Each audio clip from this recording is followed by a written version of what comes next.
any place in front of land. yes. और सुने image की पोजीशन की, कुछ बुक्स तो इसको ये कहती है कि in the same side of the object, जिस साइड में लेंस के जिस साइड में ऑब्जेक्ट है उसी साइड में। एनसीईआरटी में ये लिख रखा है between O and F, between O and F, सही है। अब एनसीईआरटी के अकॉर्डिंग लिखना चाहे तो ये लिख सकते हैं, और कुछ बुक्स कहती है जैसे एडवाइजर वगैरह देखेंगे वो ये कहते हैं कि in the same side of the object, जिस साइड में ऑब्जेक्ट है उधर ही। तुम इसको किसी भी पोजीशन पे रख दो, उसकी इमेज 101% कहां बनेगी, और F1 के बीच में। देखना जैसे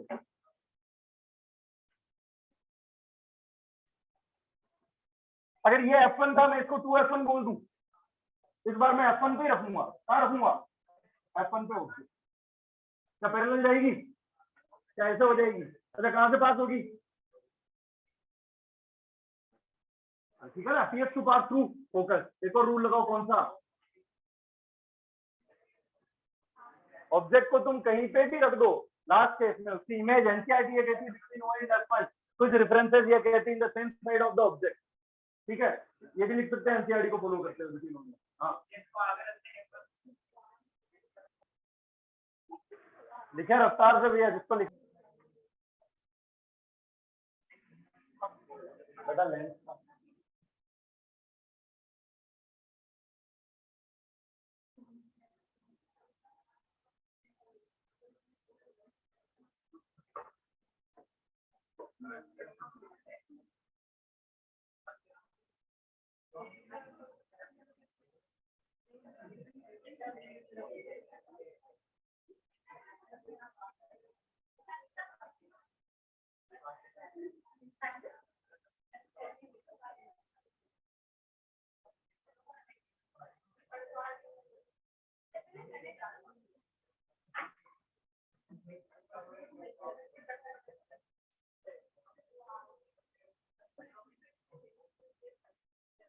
साइन कन्वेंशन नहीं लिखे, अब इसको लिख लो, कोई दिक्कत। बता दूंगा।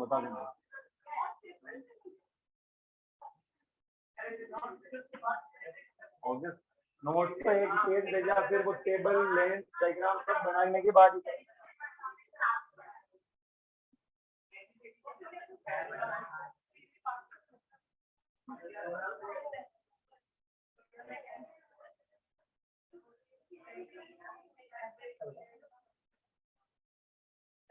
Upon height of object.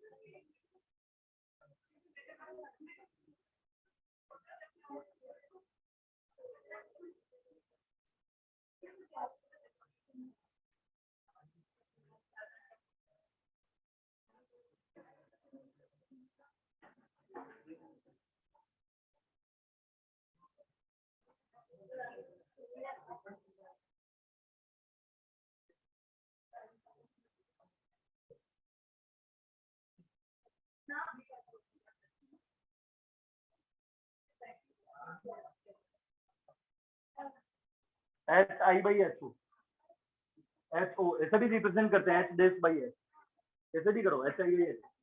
H आई मतलब हाइट ऑफ इमेज और हाइट ऑफ, क्या समझाया था? दिखाया नहीं था ना? इस कंसेप्ट में कोई डाउट है क्या? अरे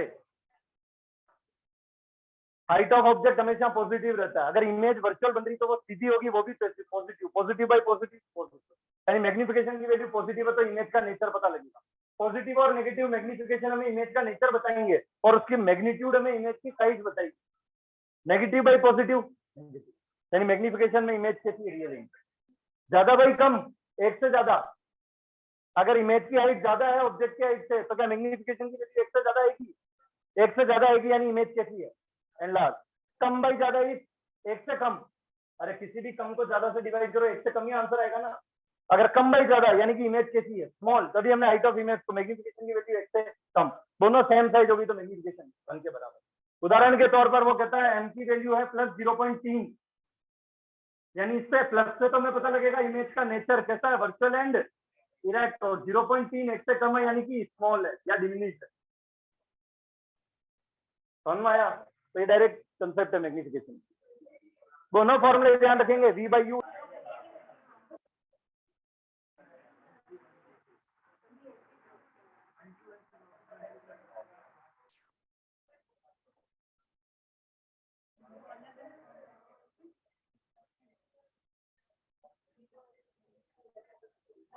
अरे बातें मत करो और मैं मिटा दूंगा, लंबे लंबे सुर मत लेना सर।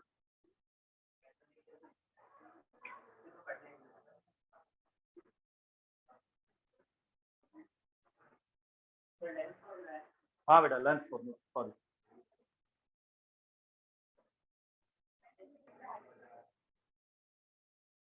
यू से भी प्रूव कर सकते हैं। हाँ बिल्कुल, नहीं पॉजिटिव नेगेटिव उसी तरह से आएगा ये। यस, हाइट ऑफ इमेज ये मैंने मिरर में करके दिखाया था, v by u से प्रूव कर दोनों को। इसका मैग्निफिकेशन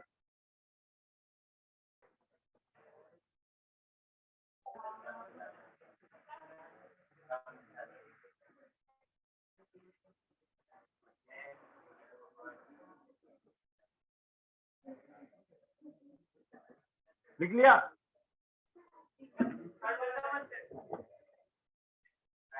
अरे ये तो लिख लिया ना, ज्यादा बाई कम, कम बाई ज्यादा। इसको भी ठीक के लिखेगा क्या रे? सेम बाई सेम कर लेना।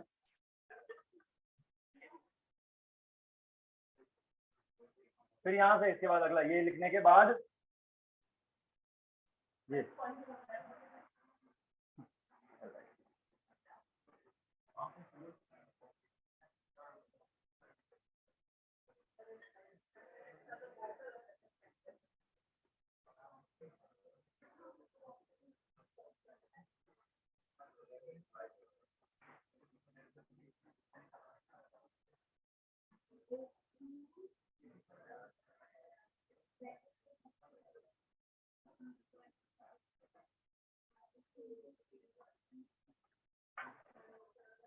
हाँ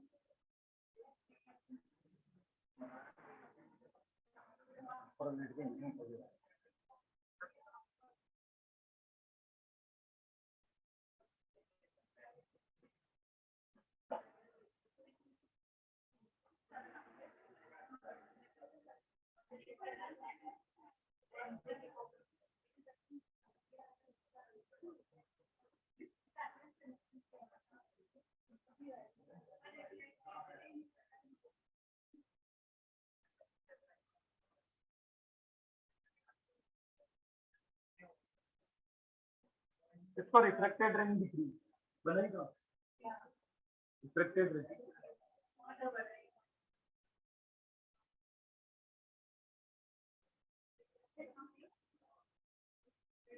क्या बेटा?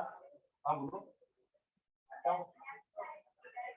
Left side of optical centre negative, right side of optical centre positive.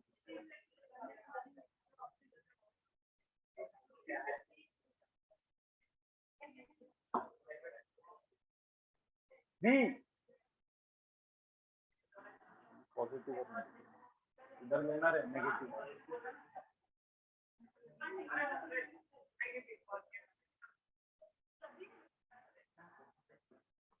F बताना।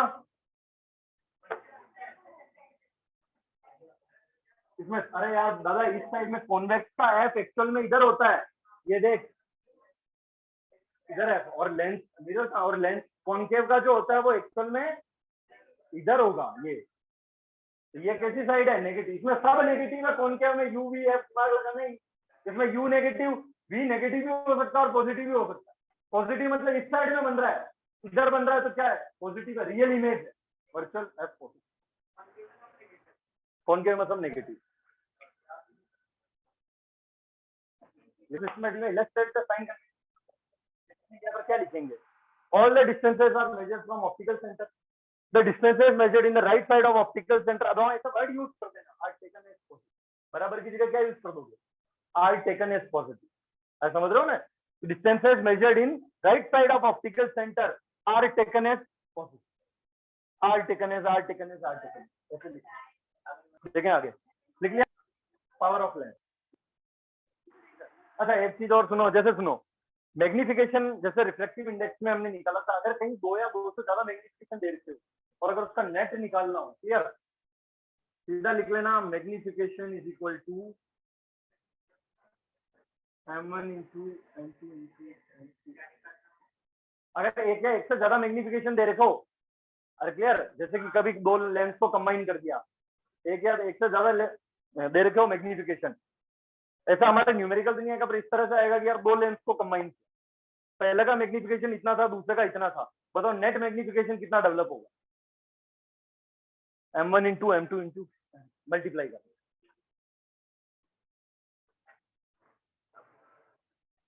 ठीक है? अरे कर लो, इसको लिख लेना। जैसे भाई सुनो, एक लेंस से इमेज बनी, फॉर एग्जाम्पल कोई एक लेंस था, उसके सामने ऑब्जेक्ट था, उसकी इमेज बनी, और वो इमेज दूसरे लेंस के लिए ऑब्जेक्ट की तरह एक्ट कर दी। पहले वाले लेंस ने उसको मैग्नीफाई किया, दूसरे वाले लेंस ने उसको और मैग्नीफाई किया, तो क्या दो नेट मैग्निफिकेशन क्या करोगे? दोनों का मल्टीप्लाई, ठीक है? अब समझे पावर ऑफ लेंस होती क्या है? हमारे आंखों के चश्मे पावर लेंसेज है। पावर का मतलब क्या है यहाँ पे, समझे ध्यान से इसको? देखो सुनना, एक मिरर कन्वर्जिंग और एक मिरर डाइवर्जिंग है। लेंस का पावर का मतलब उसकी वो एबिलिटी कि वो कितनी लाइट को कन्वर्ट कर सकता है या वो कितनी लाइट को डाइवर्ट कर सकता है। वापिस सुने, लेंस के पावर का मतलब उसकी एबिलिटी कि वो कितनी लाइट को कन्वर्ट कर सकता है और कितनी लाइट को डाइवर्ट कर सकता है। जैसे मैं यहाँ 2 लेंस के एग्जांपल लेता हूँ, दोनों कॉन्वेक्स है, क्लियर, ठीक है? और यही दूसरा कॉन्वेक्स देखना, बताओ पावर किसका ज्यादा है? इसका, क्योंकि इसने लाइट को ज्यादा कन्वर्ट किया, ठीक है? तो पावर लेंस की एबिलिटी है, एबिलिटी टू कन्वर्ज और डाइवर्ज है लाइट। यही क्या है लेंस का पावर, कि वो कितना लाइट को डाइवर्ट कर सकता है और कितना लाइट को कन्वर्ट कर सकता है। यही लेंस का क्या बनता है बेटा? पावर, ठीक है? तो लिखें, power is the ability of lens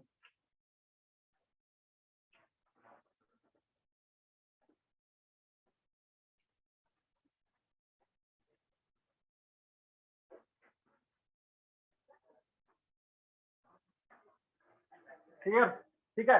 power का फॉर्मूला देखें बेटा, it is 1 by focal length, it is 1 by focal length, it is 1 by focal length, clear? अरे ठीक है। अब एक चीज सुने, यहाँ फोकल लेंथ ऐसे लिख दूं मैं, P is equal to 1 by F. Focal length तो एफ से, फोकल लेंथ इस बार मैं ले रहा हूँ मीटर में, किसमें ले रहा हूँ मैं? मीटर में, ठीक है? अब मैं इन दोनों को अगर 100 से मल्टीप्लाई कर दूं, P is equal to 100 by, अगर मीटर को 100 से मल्टीप्लाई करते हैं तो कितना बनता है? सेंटीमीटर। तो यहाँ फोकल लेंथ कितना आ जाएगी? सेंटीमीटर। तो ध्यान रखना, अगर तुम्हें क्वेश्चन में वैल्यू मीटर में दे रखी हो तो तुम फॉर्मूला लगाओगे 1 बाई एफ, और अगर तुम्हें क्वेश्चन में वैल्यू सेंटीमीटर में दे रखी हो तो तुम फॉर्मूला लगाओगे 100 बाई एफ। पढ़ना है ना? मैंने इसको दोनों तरफ 100 से मल्टीप्लाई किया तो 100 तो यहाँ रह गया, और इसको 100 से मल्टीप्लाई करेंगे तो यहाँ जो भी वैल्यू है वो मीटर में थी, तो वो किसमें कन्वर्ट होगी? सेंटीमीटर में। क्या यहाँ पे भी साइन कन्वेंशन यूज होगा? बिल्कुल होगा। जब भी फोकल लेंथ रखेंगे तभी तो पावर कहते हैं ना, मेरे नेगेटिव नंबर है माइनस के हैं, मेरे प्लस के हैं। कैसे है? यहाँ अगर फोकल लेंथ नेगेटिव में होगी तो क्या पावर माइनस में आएगा ही नहीं आएगा? यहाँ अगर फोकल लेंथ पॉजिटिव में होगी तो क्या पावर पॉजिटिव में नहीं आएगा? तो क्या नंबर दूर के या पास के बारे में, -0.5 पावर लेंस का पावर कितना है? -0.5। वो यहाँ से क्या, ये इसका डिटेल कंसेप्ट आई पढ़ेंगे कि आखिर बीमारियां कैसे होती है। मायोपिया, ठीक है ना, हाइपरमेट्रोपिया, प्रेस बायोपिया, दूर का नहीं दिखना, पास का नहीं दिखना, धुंधला दिखना, लाल हरा नहीं दिखना। एक बीमारी होती है लाल हरे में, पता है कंफ्यूज रहता है। हाँ, कलर नहीं, लाल और बस दो ही कलर ऐसे जिसमें कंफ्यूज रहता हो, लाल और वो दिखते ही तो ऐसे लोगों को गाड़ी नहीं चलाने देते। ट्रैफिक लाइट में यार लाल हरा ही नहीं दिखता है, सब बराबर उसके लिए, दोनों सेम। बाकी हाँ नहीं, उसको दिखते ही नहीं है, कलर नहीं दिखता कुछ नहीं, कलर ब्लाइंड है। बाकी सब दिखती थी, उसके लिए पूरा सिस्टम बदले गया हम लोग। ठीक है, क्लियर? अब सुनो, यहाँ से बेटा पावर की एक और डेफिनेशन बन जाती है, तो ये मिटा दूं मैं, कर लेंगे इसको। यहाँ से पावर की एक और डेफिनेशन बन जाती है, it is the reciprocal of focal length.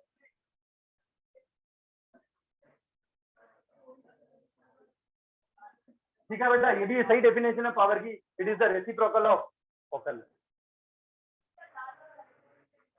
बाकी कलर दिखते हैं इनमें, वो डिफरेंशिएट नहीं कर पाता लाल रेड, बाकी कलर दिख जाएंगे। रिफ्रैक्टिव इंडेक्स देख सकते हैं, mu W G is equal to mu W by mu G equal to, पढ़ाया था जैसा है ना। म्यू की टर्म्स में इसको ऊपर लिखेंगे, वी की टर्म्स में इसको। क्या म्यू और वी इनवर्स होते हैं क्या?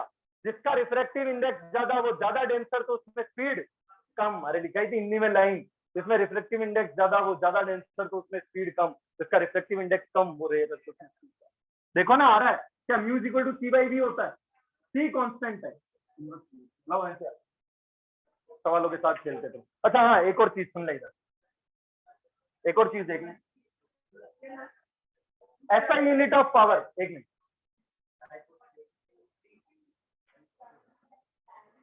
इसे कहते हैं ना डायोप्टर, क्या कहते हैं? Dioptre, and it is denoted by capital.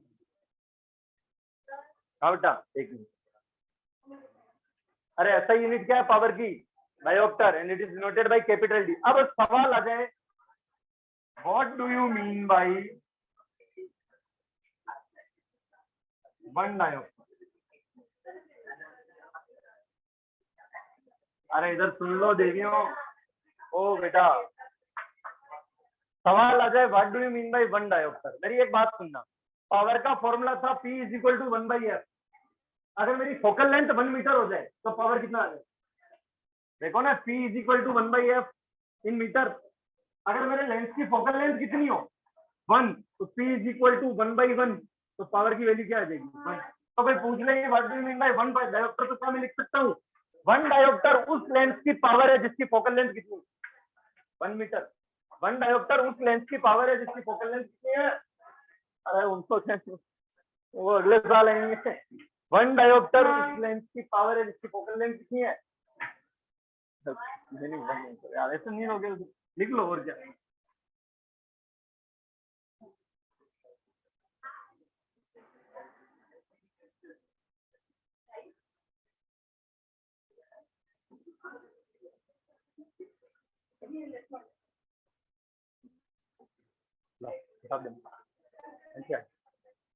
Metre में था तो सीधा क्या लगाओगे अंदर,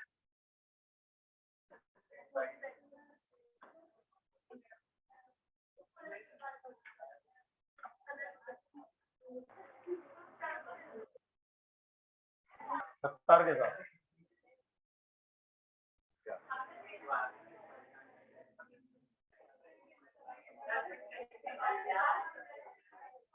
मेरी शीट का नाम है, तुम्हें मिलेगी नहीं थोड़े दिन, 182। फिर मेरी शीट का नाम ही यही है, जैसे ऊपर से बड़ा सा हिंदी में लिखा हुआ है रास्ते, तो सवाल ही सवाल आएंगे हमारे। ऐसे बेसिस चलते थे, वैसे बूस्टर का नाम था जैसे सारांश, क्रेस्को। सारांश का मतलब क्या होता है, पूरे साल का एक सारांश, मतलब समरी। लास्ट का 1-2 महीने का कोर्स लिया बैच, तो उस बैच का नाम रखा सारांश। तुम्हारा तो अभी तो कुछ नहीं।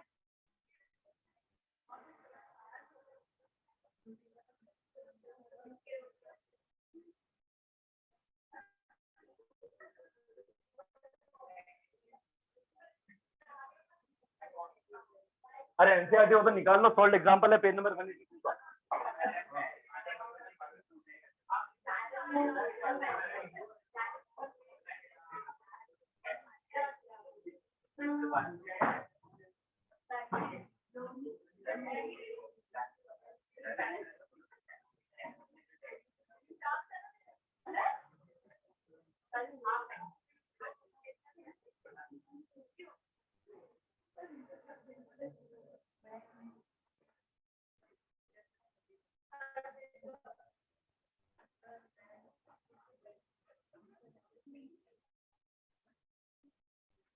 न्यूमेरिकल सॉल्व करने का पहला नियम क्या बनानी है, ग्रेवी। ग्रेवी ग्रेवी समझते हो? कितने लोग कर लेंगे या बताएं? सीधा हाथ खड़ा करें स्ट्रेट झंडे की तरह। कितने लोग कर लेंगे? करें, प्रयास करें जितने में ट्राई